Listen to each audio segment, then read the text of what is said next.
Hey guys, I'm Jordy, and this is your guide to the shaman set up in the Eye of Eternity after you kicked Malagos out, Hagara the Stormbinder. You cross the Stormbinder! I'll slaughter you all! Now Hagara on 25-man is absolutely one of the easiest, if not the easiest, heroic boss in the raid, and every guild should try to get her down week 1 for the chance at some nice 410 eye level loot. On 10-man, I actually found her quite difficult, but very enjoyable, so you may want to drop down to normal on 10 if you're struggling. Okay, so Hagara is a 3-phase fight where she'll swap between her normal phase 1 and then alternate between an ice phase and a lightning phase. One tip here, the lightning phase is a lot easier than the ice phase, and if you reset pull her initially, you can actually swap which phase she'll go to first. So we spawn her initially, reset pull her once, and now she'll start with the much easier lightning phase. This is helpful with progression and skipping a slightly tougher ice phase earlier, so consider that as you're planning your pulls. Okay, so as far as raid comp, you actually only need one tank for Hagara, so we opt to have your feral tank just cat DPS the entire fight. Additionally, we run 6 healers and a normal mix of ranged and melee DPS, nothing fancy here. Alright, let's get into each phase's abilities. Phase 1 Hagara is actually pretty simple, with only a few abilities that you'll need to contend with. First, a few seconds into the pull, and every 15 seconds thereafter, she'll cast Focused Assault, a 5-second channeled ability where she'll rapidly attack your tank, dealing huge amounts of damage. For each of these, you'll want to run some sort of cooldown and make sure that your healers are paying close attention to your tank's HP. It's not terrible, but be mindful of it as it can quickly kill your tank. Next, about 10 seconds into the pull, she'll summon 3 clusters of ice on the edge of the room that will shoot beams towards the boss, and every second each of these will shoot ice lances toward the raid. Each of these ice lances deal 15,000 damage, but also apply a stacking debuff for each ice lance that you're hit by that increases your frost damage taken by 25% per hit. The goal here is to spread the ranged out and have them stand in the beam, absorbing some hits of the ice lance, ideally between 3 and 5 stacks, before someone else comes in and starts taking them. You don't want to take more than 5 of these as the damage really ramps up, so be mindful of this as you see these spawn. Next up, Ice Tomb. She likely won't cast this on her first instance of phase 1, but will for each subsequent one. She'll target 6 players on 25-man, placing a blue arrow over their heads, and after about 7 seconds will entomb these players selected in large blocks of ice, each with about 2 million HP. You'll want anyone targeted with this to run to the center of the room to enable you to cleave the tombs with the boss. Keep in mind, these do create line of sight, so the healers make sure that you're in sight of the tank as these go out. It can be kind of tricky, so watch it. These players also take slight ticking damage while in these tombs, like the tombs from Saffron, so you'll need to try to get them out as soon as possible, but certain group-based heals do work on these players, so try to keep them up as you break them out. Finally, she'll occasionally cast Shattered Ice on a player. This is a magical debuff that initially does about 100,000 frost damage and slows the player for 4 seconds. Just to spell it, it's not super dangerous. Alright, that's phase 1. Like I said, she'll return to this between each set of frost and lightning phases, and it's a bit of a breather between each of the more intense phases, so use it to regroup before more complicated stuff begins. Now, about 30 seconds into the pull, she'll begin one of her other phases. We'll start with talking about the lightning phase. As the phase begins, she'll run to the center of the room and begin to cast Water Shield on herself, making her immune to damage while you'll deal with the other stuff in the room. Additionally, every second or so, the entire raid will be hit with 17,500 nature damage from Lightning Storm. Each instance of damage applies a stack of a debuff that increases nature damage taken by 5%. So the longer you're in this phase, the more damage you'll take, so we'll be rushing to get out of it. In order to do that, we'll be looking to electrocute Hagara using her own friendly elemental, the now spawned Bound Lightning Elemental. This thing has about 4 million HP, and once it dies, it will release a beam of electricity. In order to use it to overload Hagara and trigger phase 1 again, we'll need to channel that energy using each raider to bounce the electricity around the room to 4 pylons. Before the pull, we've set up the raid in specific spots, as the electricity will jump to nearby players. So we assign 20 people to each of these spots and spread the electricity to each of the crystal conductors, overloading Hagara if done correctly and bringing her back to phase 1. As the electricity is channeling, however, the raid will take a huge amount of damage from being a lightning conduit, which is also increased by any stacks of lightning storm that we've accumulated up to this point.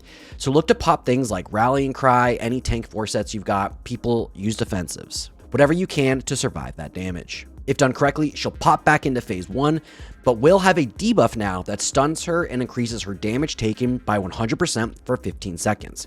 So use it to your advantage and pop any DPS cooldowns to really blast her during this. Okay, that's the lightning phase. We now have a minute of phase 1 again before beginning the other phase of the fight, the ice phase. This one is much more difficult than the lightning one, but it's not too bad. First, as with the lightning phase, Hagara will put up her water shield, and in order to break it, you'll be looking to kill 4 frozen binding crystals that pop up around the room, each with about 7 million HP. Additionally, the area around Hagara will debuff anyone inside with watery entrenchment, applying a ticking debuff that does 12% of that player's HP every second and reduces movement speed by 50%. Additionally, about 5 seconds into the phase, she'll summon lines of ice spikes that will extend out to the edge of the room, and upon reaching it, will then begin to circle around. You do not want to get hit by these, as it will likely kill you. So if you're moving around the edge of the room, you need to stay ahead of these as you DPS the binding crystals. On top of all of this, she will occasionally debuff someone with Frostflake, a magical debuff that slows the player's movement speed by 10% and an additional 10% every second. When the debuff is dispelled, it will create a patch of frost under the player that slows the movement speed of anyone that enters it. You just want to make sure you don't drop this off in the path of anyone dodging the ice waves, so we opt to step into the middle of the room, get dispelled, and then return to the edge. Finally, chunks of ice will fall from the sky. We've seen this mechanic a bunch of times, just dodge it. Okay, once all 4 binding crystals are dead, she'll return to phase 1 with that same 15-second stun from feedback and increased damage taken, so blast her. The fight will just continue this way until she dies, going from phase 1 to lightning, then phase 1 to ice, and back again until she finally relents and goes down. Let's see real quick how this works in practice. Okay, so on pull, we begin in on her and spread the ranged out, ready to soak the ice lances. Once they appear, people should look to soak a few hits before moving out and letting another player soak for a bit. Just be mindful not to tunnel and take too many of these or you will be unhealable. The tank uses cooldowns on the focused assaults, and if she casts Ice Tomb, the raiders affected should run to the center, get tombed, and then the raid should AoE quick to break them out. About 30 seconds into the first phase 1, she'll select Ice or Lightning phase, and in this case, Lightning. Here's the map again of how we split our raid up. Each raider is assigned a number and a mark, and should look to get ready quickly to be in that position to channel the 10-yard range of electricity from their nearby raiders. Your tank should grab the ad, DPS it down with everybody, and make sure it dies somewhere close to one of the pylons. Down it goes, the electricity surges out from the ad, and if done correctly, should very quickly reach each of the 4 pylons, overloading them and returning the raid to phase 1. Phase 1 continues again for a minute until we transition into the ice phase again. Okay, from here I'm going to recommend the ranged pick a spot in the center of the room and use healing cooldowns like barrier, him, whatever, to just heal through the damage it does, while the melee all move out to a pre-marked crystal and start blasting it. Once the ice waves start to go out, the melee should begin to move around the room, dodging ice falling from the sky and DPSing each crystal as they move by it before continuing on. If anyone gets the Frostflake debuff, they should look to move in toward the center of the room, call for a dispel, then move back out and keep dodging waves. Feel free to dispel anybody in range at the center of the room, as the slow won't bother them since they're stationary mostly anyways. Once all 4 crystals go down, she'll get stunned again and the fight just repeats.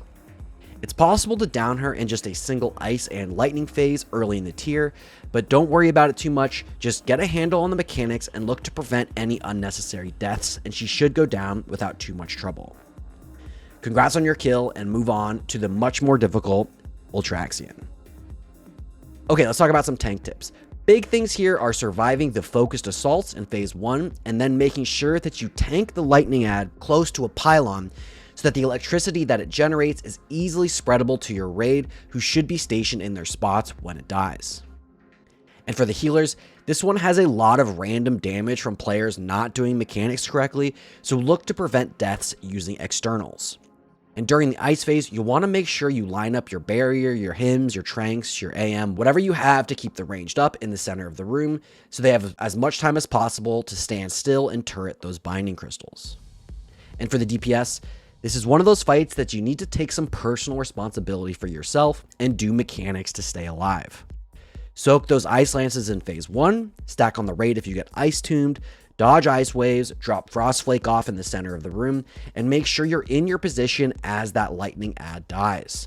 If even one person is out of position, you'll find that you'll quickly be taking raid wiping amounts of damage, so channel that to the correct spot as assigned. And that's it for Hagara. This is definitely one of the easier fights on 25-man, but like I said previously, is actually pretty tough on 10-man. There are more crystals for some reason to channel, and each mechanic needs to be handled perfectly to keep the raid up, so keep that in mind depending on your raid size.